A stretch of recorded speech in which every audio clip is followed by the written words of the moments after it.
The Alpha's Moonweaver. They say everyone in Blackwood Falls knows the rules. Stay inside after dark, never venture past the tree line, and if you hear howling on a full moon, pretend you heard nothing. Aria Chen broke all 3 rules the night she met him. And now she could never go back to being just human. What happens next will change everything you think you know about werewolf romance. Stay until the end. The twist will leave you speechless. This story will blow your mind. Just subscribe, comment, and share. I bet you will be the one asking for more. Chapter 1. The Encounter. Her name was Aria Chen, and she was the least remarkable person in town. She worked at the Moonlit diner, served coffee to loggers and tourists, and her biggest thrill was reorganizing the spice rack. That was her life until 3 nights ago. It started with her car breaking down on Route 9, right where the asphalt turns to gravel and the cell signal dies. The sun was setting fast, painting the forest in shades of blood orange. She knew the stories. Everyone did, but she told herself they were just tales to keep teenagers from partying in the woods. She was wrong. The howl that cut through the twilight wasn't like anything she'd heard at the zoo or in nature documentaries. It was layered, ancient, and it made every hair on her body stand at attention. Her rational brain said, "Wolf." But something deeper, more primal, whispered, "Run." She didn't run. She froze. That's when she saw the eyes. They emerged from the darkness between the trees, not the yellow of an animal, but molten amber, glowing with an intelligence that was distinctly, terrifyingly human. The creature that stepped into the dying light was massive, easily 8 feet tall, covered in silver-black fur that seemed to absorb the moonlight. Its muscles rippled under that coat as it moved toward her with predatory grace. She should have screamed. She should have collapsed. Instead, she did something insane. She looked directly into those eyes and said, "I don't suppose you know anything about fixing a transmission?" The werewolf stopped. Its head tilted slightly, and she swore she saw confusion flash across those inhuman features. Then it did something even more shocking. It laughed. The sound was rough, like gravel in a blender, but unmistakably amused. "Get in the car," a voice rumbled from that massive chest. "Lock the doors. Don't open them for anyone but me." Then it turned and vanished into the forest as 3 more howls answered the first. She sat in her car for 2 hours, watching shadows move through the trees, listening to sounds that nightmares are made of. Just when she thought she'd been abandoned, her car door was wrenched open, not by a monster, but by the most devastatingly handsome man she'd ever seen, holding her torn-off car door like it weighed nothing. "Sorry about that," he said, blood dripping from a cut above his eye. "Couldn't find the keys." Part 2, The Revelation. His name was Kale Nightshade, and according to him, he was the alpha of the Crescent Moon Pack. Also according to him, she was in serious danger. "Those wolves weren't from my pack," he explained as he drove her dying car to his territory, which turned out to be a stunning compound of cabins hidden deep in the forest. "They were rogues. And they were hunting you." "Why would werewolves hunt me? I'm nobody. I make minimum wage, and my most exciting hobby is trying new recipes for banana bread." Kale's jaw tightened as he pulled up to the largest cabin. "That's what we need to figure out. But until we do, you're staying here. Under my protection." She should have argued. She should have demanded he take her home. But when she looked into his eyes, now a warm brown instead of molten amber, she saw genuine concern. And something else. Something that made her pulse quicken in a way that had nothing to do with fear. The next 2 days were surreal. Kale's pack treated her with a mixture of curiosity and wariness. There was Maya, his second-in-command, who clearly didn't trust her. Luca, the pack's beta, who kept making jokes to ease the tension. And about 20 others who watched her like she was a bomb that might explode. But Kale was different. He showed her around, explained pack dynamics, and every time their hands accidentally brushed, she felt electricity shoot through her veins. He felt it too. She could tell by the way his breathing would change, how his eyes would darken. On the second night, she found him on the porch of the main cabin, staring at the full moon. "Can I ask you something?" she ventured. "Always. When you looked at me that first night, why didn't you just leave me there? Why protect me?" Kale was quiet for so long she thought he wouldn't answer. Then, the moment I caught your scent, everything changed. There's this thing among werewolves. We call it recognition. It's rare. Some wolves live their entire lives without experiencing it. It's when you meet someone and your wolf knows they're meant to be yours. Her heart hammered. Knows what? He turned to face her, and the intensity in his gaze stole her breath. Knows they're your mate. Your other half. The one person you'd burn the world down to protect. She couldn't speak. Couldn't breathe. You're my mate, Aria. And that's why you're in danger. Before she could respond, before she could process what he'd just said, Maya burst through the door, her eyes wild. Alpha, we have a problem. The rogues, they're not just rogues. They're being led by Marcus Bloodmoon. And he's claiming that Aria is his destined mate. He's challenged you for her. Tomorrow night, a fight to the death. Part 3, The Choice. She didn't sleep that night. How could she? She'd gone from serving coffee to being the prize in a supernatural death match in less than 72 hours. Kale found her at dawn, sitting by the stream that ran through the pack's territory. You don't have to stay, he said quietly. I can have you taken somewhere safe. Somewhere he'll never find you. And then what? You fight him anyway. Yes, Kale replied. Why? If I'm gone, there's nothing to fight over. Kale crouched beside her, his presence overwhelming in the best possible way. It doesn't work like that. He's challenged my authority, my pack, and my claim. Even if you left, the challenge stands. This is insane. I don't even know what I want yet. I barely know you. I know. His hand found hers, and that electric current surged again. But your heart is racing right now. And it's not from fear, is it?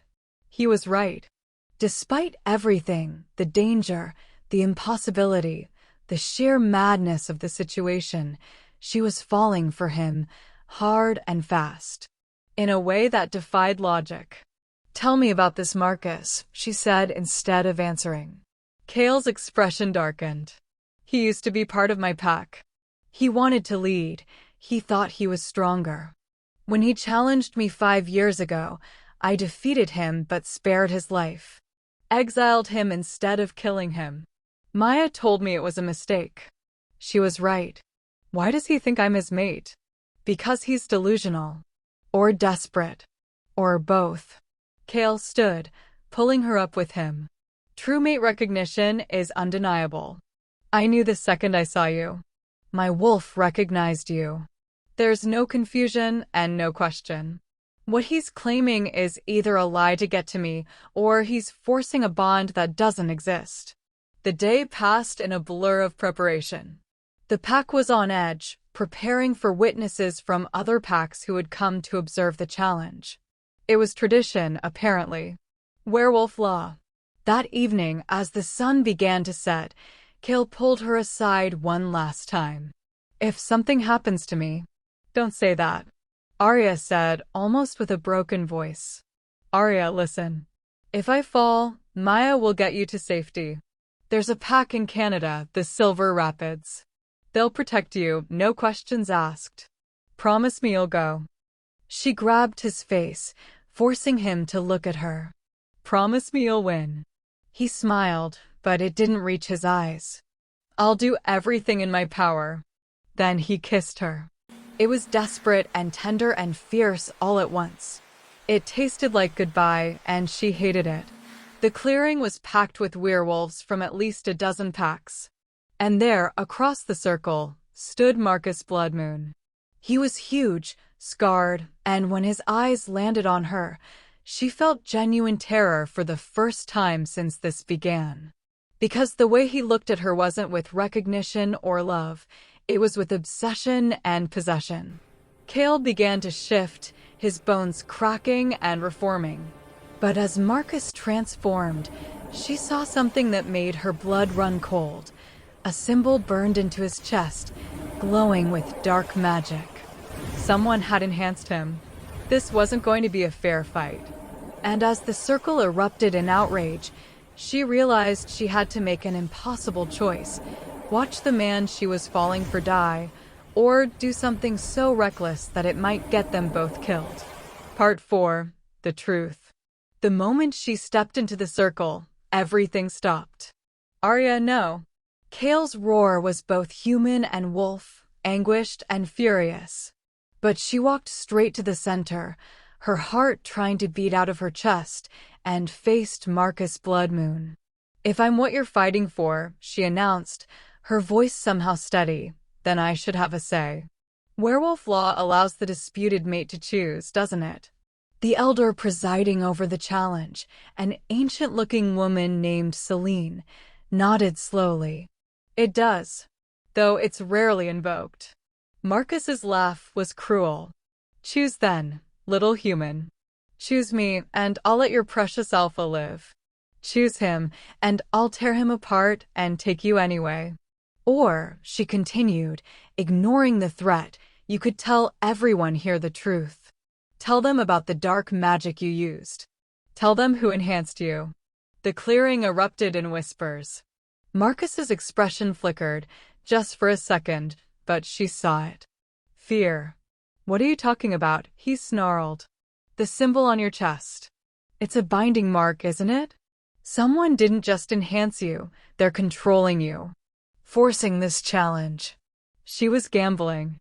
Bluffing based on a conversation she'd overheard between Maya and Luca, a mention of dark magic that had been dismissed. But the way Marcus tensed told her she'd hit something. "Who put you up to this?" Cale demanded, fully human again, standing beside her. "Who wants Aria?" For a moment, she thought Marcus would attack anyway. But then his shoulders sagged, and the fight drained out of him. "Your uncle," he said quietly. "Thomas Nightshade. He's the one who marked me, who forced the challenge. He said the girl carries ancient bloodline. That she's the key to breaking the curse." The clearing exploded into chaos. Cale went rigid beside her. "What curse?" Marcus met her eyes, and for the first time, she saw a person beneath the monster. "The bloodline curse. The one that's been killing alphas for 3 generations. She's a descendant of the original witch who cast it. Her blood can break it, or make whoever controls her the most powerful alpha in existence." Her knees nearly gave out. Cale caught her, his arms steady and strong. "My uncle is banished. He can't set foot in Pact territory." "He doesn't need to," Marcus said. "He has others. And they're coming for her tonight." As if summoned by his words, the forest around them erupted. Dozens of rogues, all bearing the same glowing symbols, poured into the clearing. They were surrounded. Cale pulled her close, his body already beginning to shift again. "No matter what happens, stay behind me." But she wasn't going to hide. Not anymore. Because as those rogues attacked, as the clearing became a battlefield of teeth and claws and fury, something awakened inside her. Something ancient and powerful that had been sleeping in her blood for generations. Her hands began to glow with silver light. "Aria?" Cale's voice was awed. "What?" "I don't know," she whispered. "But I think it's time I found out who I really am." The silver light exploded outward, freezing every rogue in place. The clearing went silent except for the sound of her racing heart. Cale stood beside her, blood-spattered but alive, staring at her like he was seeing her for the first time. "Well," Maya said from somewhere behind them, her voice shaking with something between fear and excitement, "I guess we know why everyone wants her." Elder Selene stepped forward, her ancient eyes wise. The last Moonweaver died 300 years ago. We thought the bloodline was extinct. Moonweaver? Aria repeated, her hands still glowing with that impossible light. A witch powerful enough to command both magic and wolves. Powerful enough to break any curse. Or powerful enough, her gaze hardened, to enslave every werewolf in existence. Kale's hand found hers, his touch grounding her. That's not going to happen. No, she agreed, looking at the pack, at the rogues frozen by her power, at the man who'd risked everything to protect her. It's not. But we need to end this. We need to find Thomas Nightshade, break this curse, and figure out exactly what I am. She turned to Kale, seeing the question in his eyes, the fear that she might run from this, from him, from everything she'd learned. And we're doing it together, she added softly. Because whether it makes sense or not, whether it's destiny or biology or something else entirely, my heart chose you too. His kiss tasted like relief and promise and the beginning of something that would either save them all or destroy everything. Behind them, Marcus Blood Moon, free of his magical bonds now, spoke one last warning. Thomas won't stop. He's been planning this for 20 years. And now that he knows what she is, he'll bring an army. She squeezed Kale's hand, feeling power surge through her veins, feeling the mate bond snap into place with a rightness that defied explanation. Then we'll be ready. The end. Or is it? They say when you find your true mate, everything changes. They're right. But what they don't tell you is that sometimes, finding your mate means discovering you were never who you thought you were. Her name is Aria Chen. She's a Moonweaver, a werewolf's fated mate, and apparently, the key to either saving or destroying the supernatural world. No pressure, right? This is only the beginning of her story. And trust her, no one has seen anything yet. Chapter 2, Blood Moon Rising. 3 weeks ago, she discovered she wasn't human. 2 weeks ago, she learned she could freeze werewolves with a thought. Last week, she accidentally set Kale's uncle's hideout on fire with her mind. Today, she had to learn to control powers that haven't existed in 3 centuries, stop a war between supernatural factions, and somehow plan a mating ceremony that half the werewolf community thought would bring about the apocalypse. Did she mention she still had to return her library books? Yeah, her life was insane. Part 1, The Aftermath. The pack's main hall was packed with wolves from territories she'd never heard of. Silver Creek, Blood Ridge, Storm Valley. All here because word had spread, a Moonweaver had awakened, and she was mated to Kale Nightshade. She sat beside Kale at the head table, acutely aware that she was wearing jeans and a flannel shirt while everyone else looked like they'd dressed for a supernatural summit. Which, she guessed, they had. You're fidgeting, Kale murmured, his hand finding hers under the table. There are at least 200 werewolves in this room, all staring at me like I'm either a savior or a weapon of mass destruction. You're neither. You're my mate. That's all that matters. If only it were that simple. Elder Selene stood, commanding instant silence. The Moonweaver bloodline was thought extinct for good reason. The last Moonweaver, Aria Chen, went mad with power. She enslaved entire packs, forced wolves to fight to the death for her entertainment, and nearly destroyed the balance between our world and the human one. Great. Her ancestor was basically a supernatural tyrant. However, Selene continued, her eyes finding areas. Lysandra was corrupted by dark magic. The Moonweavers before her were protectors, healers, peacemakers. The question is, which path will this one choose? All eyes turned to her. She stood, her legs shaking, but her voice steady. I choose to break the bloodline curse. I choose to stop Thomas Nightshade.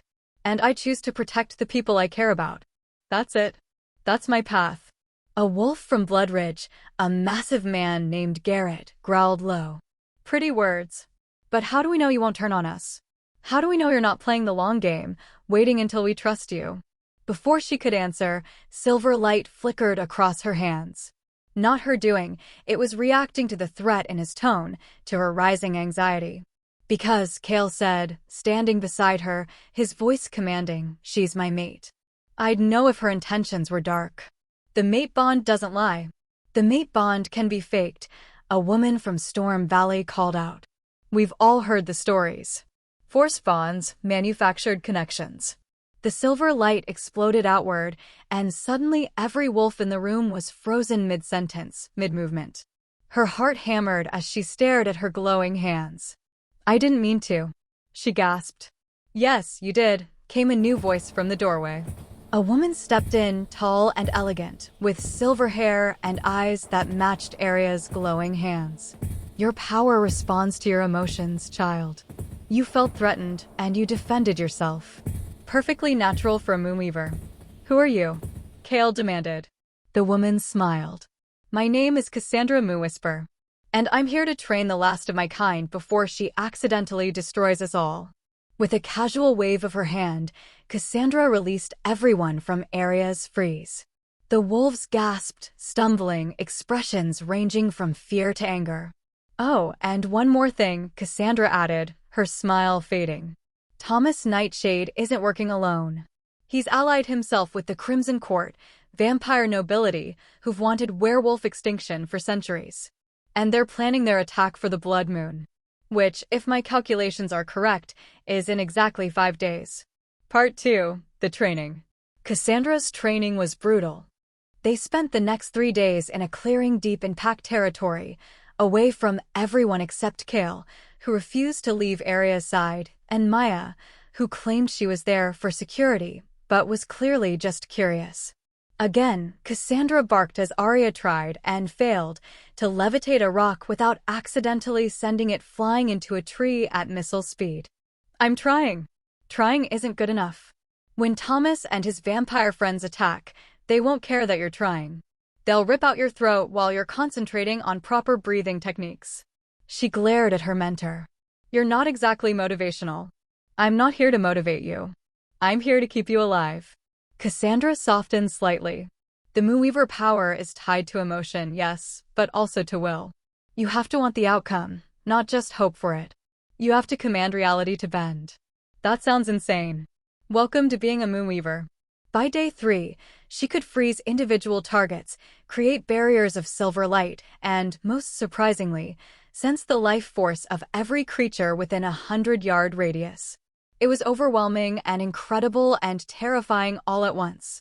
But the most intense part wasn't the training. It was what happened each night when Kale and she were alone. The mate bond had been growing stronger. She could feel his emotions now, sense his presence even when he wasn't in sight. And the attraction, which had been intense from the start, was becoming almost unbearable. We should complete the bond, Kale said on the 3rd night, his voice rough as they sat by the fire outside his cabin. Her pulse quickened. Completed how? The mating ceremony. It's intimate. It requires a blood exchange and a claiming bite during the full moon. Once it's complete, we'll be bonded for life. I'll be able to lend you my strength, and you'll be able to tap into the pack's collective power through me. That sounds like it would help with the whole fighting vampires and evil werewolf uncle situation. It would. But Aria, once it's done, it's permanent. Forever. And you've only known me for 3 weeks.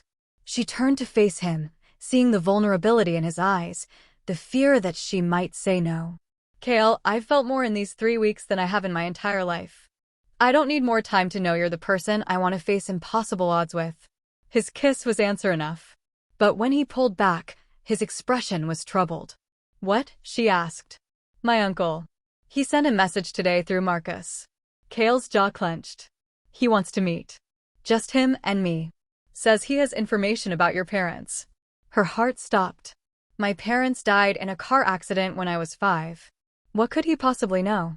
That's what I intend to find out. You're not going alone, she said firmly. This is obviously a trap. Kale shook his head. Which is why you're staying here where it's safe. Maya and Luca will. He stopped mid-sentence, his entire body going rigid. His eyes flickered amber, and she felt a jolt of pure terror through the mate bond. What? What is it? But she didn't need him to answer. Because she felt it too, a disturbance in the life forces she'd learned to sense. Someone was dying. Multiple people. And they were pack members. It has started, Kale growled, already shifting. The attack. But it's not in 5 days, it's happening now. And they're not attacking us. His eyes met hers in horror. They're attacking the Moonlit diner. They're attacking the town. Part 3. The attack. They made it to town in 10 minutes, a drive that should have taken 30. Kale pushed his truck to its limits while Aria tried desperately to reach out with her powers to sense what was happening. What she felt made her sick.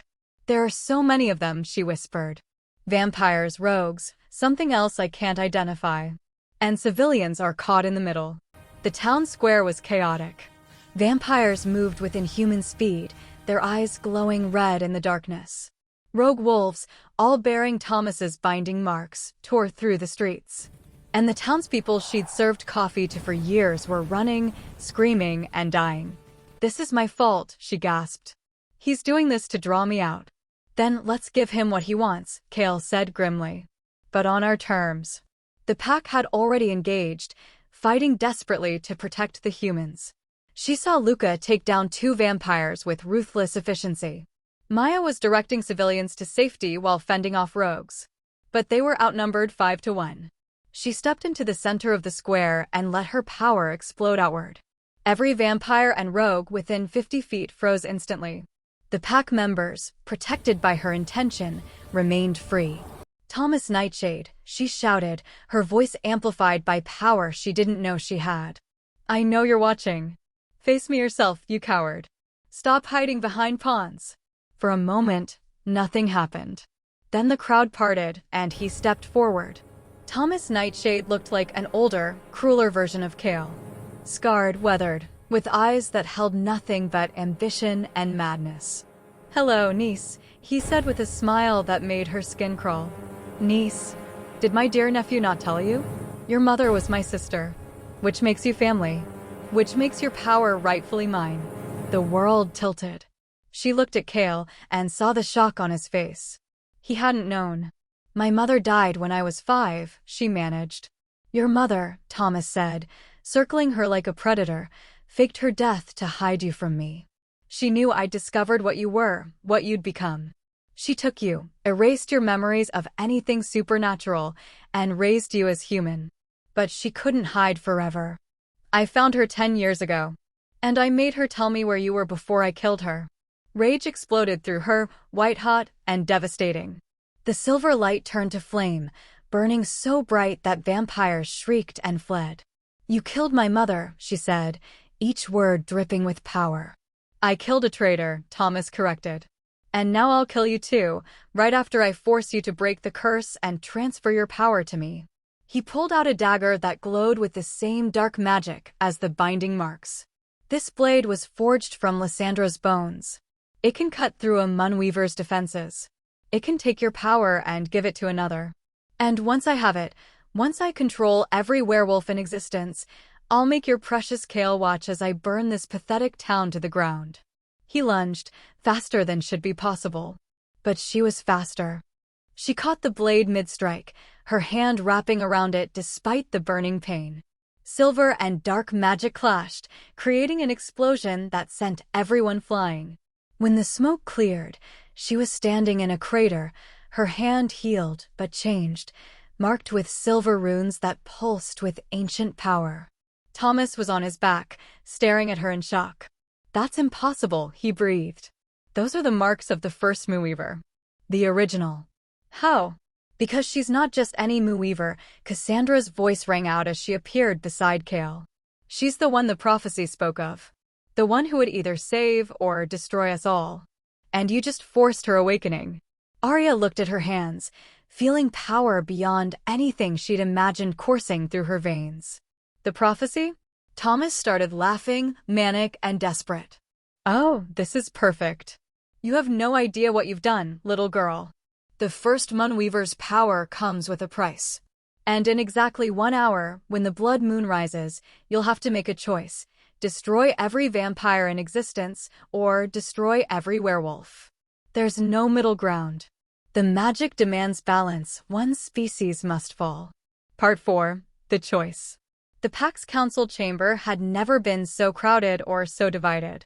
On one side stood the werewolves, Kale's pack, the visiting alphas, even Marcus Blood Moon, who'd been freed from Thomas's control. On the other side, surprisingly, stood a delegation of vampires, led by Lady Seraphina of the Crimson Court. And in the middle stood Aria, glowing with power she didn't ask for, facing an impossible choice. "The prophecy is clear," Elder Celine said, her voice heavy with centuries of knowledge. "When the first Moonweaver's power awakens in a new vessel, the Blood Moon will force a reckoning. The balance between vampires and werewolves has been maintained through constant conflict and constant death. The first Moonweaver believed this was wrong. She tried to end it by choosing one side to eliminate, to bring peace through extinction." "That's insane," Aria said. "That's magic," Cassandra corrected. "Ancient magic, older than any of us. It doesn't care about what's fair or right. It only cares about balance." Lady Seraphina stepped forward, elegant and terrifying.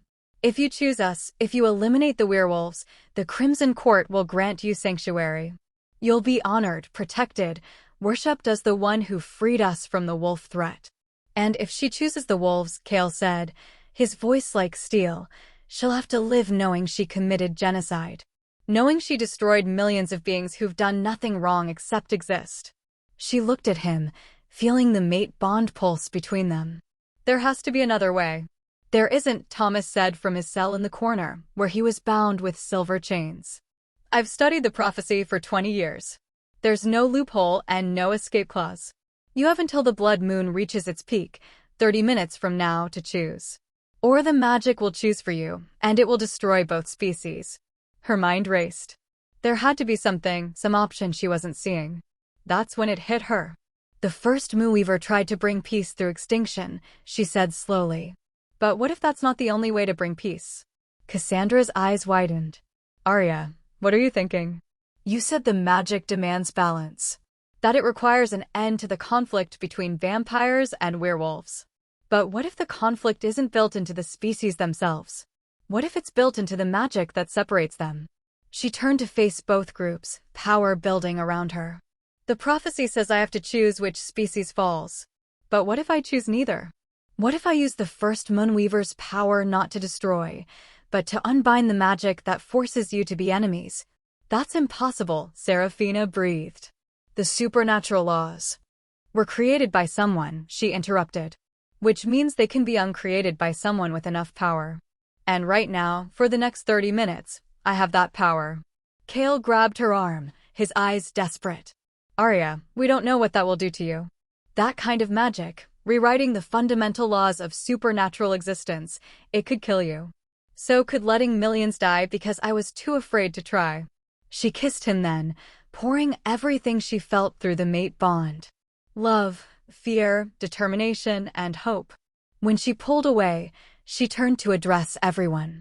"I need you all to trust me. Vampires, werewolves, everyone, I need you to let go of your hatred, your fear, your anger, just for a moment. I need you to want peace as much as I do." Outside, the Blood Moon rose to its peak, bathing everything in crimson light. She walked into the center of the room and released every ounce of power she'd been holding back. The silver light exploded outward, connecting to every supernatural being in the chamber, spreading through them to every supernatural being in the world. She could feel them all, millions of life forces, connected by ancient magic that demanded they fight and that forced them to be enemies. And with everything she had, she severed those bonds. The pain was indescribable. It felt like she was being torn apart from the inside, like every cell in her body was burning. She heard Kale shouting her name, felt him trying to reach her, but she couldn't stop. Not yet. With the last of her strength, she wove new bonds, not of hatred, but of choice. The vampires and werewolves would remember their history, but they wouldn't be compelled by magic to continue it. They could choose peace. They could choose differently. As the last thread snapped into place, she collapsed. She woke up 3 days later in Kale's bed, surrounded by worried faces. "Did it work?" she croaked. Kale's laugh was half sob as he pulled her into his arms. "You insane, brilliant, terrifying woman. Yes, it worked. The compulsion is gone. Vampires and werewolves can still fight if they choose to, but they're not magically bound to anymore. The Crimson Court has proposed a treaty, Maya added, her voice awed. An actual, official peace treaty. It's unprecedented. Thomas, she asked. Tried to escape during your magical light show, Luca said with satisfaction. Ran straight into Marcus, who'd been waiting for the chance. Let's just say Thomas won't be a problem anymore. She looked up at Cale, seeing pride and love and relief in his eyes. So what now? Now, he said softly, we complete our bond. We build a life together. And we figure out how to navigate a world that you just fundamentally changed. Sounds complicated. She replied. Sounds perfect. Cale added. The mating ceremony took place under the next full moon. Not blood-red this time, just beautiful and silver and full of promise. When Cale's claiming bite pierced her skin, when their blood mingled and the bond snapped into place with the weight of forever, she felt complete for the first time in her life. But as the pack celebrated, as vampires and werewolves toasted to an impossible peace, Cassandra pulled her aside. You did something that should have killed you, she said quietly. The first Moonweaver's power should have burned you from the inside out. But you're still here. Still glowing with it. Is that bad? I don't know. The prophecy said you'd either save or destroy us all. You chose to save us. But prophecies rarely end where we think they do. A chill ran down her spine. What are you saying? I'm saying that somewhere out there, something ancient and angry is waking up. Something that won't be happy. You rewrote the supernatural laws. And when it comes, and it will come, you'll need to be ready. They say every choice has consequences. She chose to save both vampires and werewolves. She chose love over destruction. She chose hope over fear. But as she stood there with her mate, with their future stretching before them, she could feel something stirring in the darkness. Something that wanted the old ways back. Something that wanted her dead. Her name was Aria Chen Nightshade. She was a Moonweaver, and her story was far from over. In fact, it was about to get a whole lot more complicated. The end. For now. Watch out for Chapter 3. Let me know in the comment section where you are watching from and what you think about the story.